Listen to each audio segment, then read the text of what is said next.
If a man takes a wife and marries her, and it happens that she finds no favor in his eyes because he has found some indecency in her, and he writes her a certificate of divorce and puts it in her hand and sends her out from his house, and she goes out of his house and goes and becomes another man's wife.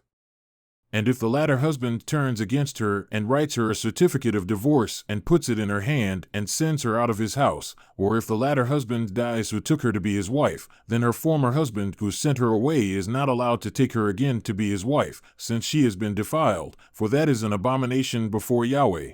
And you shall not bring sin on the land which Yahweh your God gives you as an inheritance. When a man takes a new wife, he shall not go out with the army nor be charged with any duty. He shall be free at home 1 year, and shall give gladness to his wife whom he has taken. No one shall take a handmill or an upper millstone in pledge, for he would be taking a life in pledge. If a man is caught kidnapping any of his brothers of the sons of Israel, and he mistreats him or sells him, then that thief shall die, so you shall purge the evil from among you. Take care against an infection of leprosy, to be very careful and to do according to all that the Levitical priests instruct you, as I have commanded them, so you shall be careful to do.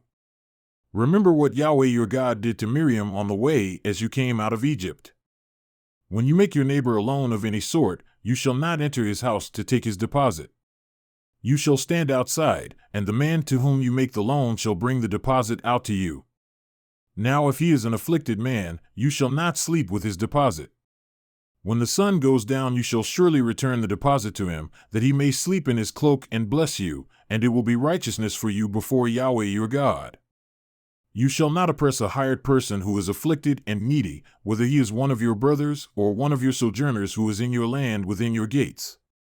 You shall give him his wages on his day before the sun goes down, for he is afflicted and sets his soul on it, so that he will not cry against you to Yahweh, and it becomes sin in you. Fathers shall not be put to death for their sons, nor shall sons be put to death for their fathers. Each shall be put to death for his own sin.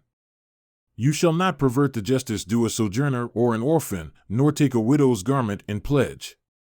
But you shall remember that you were a slave in Egypt, and that Yahweh your God redeemed you from there. Therefore I am commanding you to do this thing.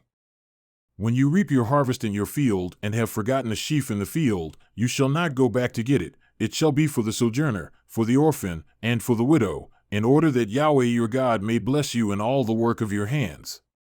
When you beat your olive tree, you shall not go over the boughs after you finish. It shall be for the sojourner, for the orphan, and for the widow.